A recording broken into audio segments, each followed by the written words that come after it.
Watch. Bruce Willis steps away from acting amid health battle. Chris Rock has hit the stage once again, and this time, he was the one on the receiving end of a standing ovation. On March 30th, the 57-year-old comedian kicked off his scheduled set of stand-up shows at the Wilbur Theater in Boston, which served as his first in 5 years. Confidentially, it was also the first time audiences got a glimpse of, and heard from, Chris himself just days after his on-stage altercation with Will Smith at the 2022 Oscars. Coming out to a standing ovation from the audience at the start of the 10 p.m. show, the stand-up comedian shook a few hands of those seated right up front.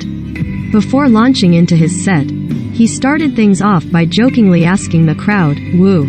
How was your weekend?" After taking a pause, he continued, "I wrote a show before all this nonsense happened.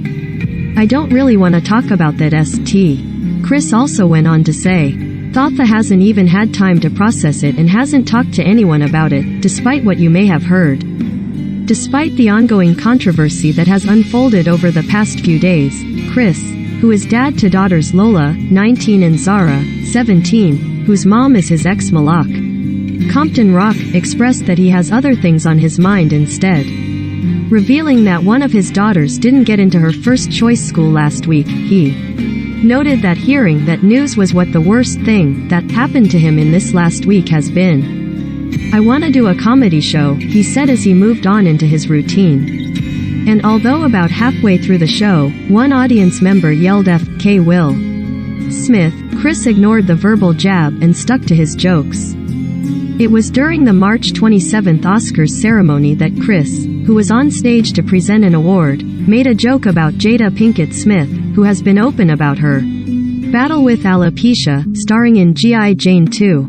In response, Will got on stage, slapped the comedian and upon returning to his seat told Chris to keep his wife's name out of his F-king mouth. During his tearful acceptance speech for Best Actor later that evening, Will apologized to his nominees and the Academy, but issued a direct public apology to Chris the following day. "I would like to publicly apologize to you, Chris," he wrote in a statement. "I was out of line, and I was wrong. I am embarrassed and my actions were not indicative of the man I want to be. There is no place for violence in a world of love and kindness." Prior to Chris' response, the Academy also addressed the incident, sharing that the organization does not condone violence of any form in a March 28 statement posted to Twitter. The Academy has since said they are also exploring possible consequences for Will's actions, revealing on March 30th that Will was asked to leave the ceremony and refused.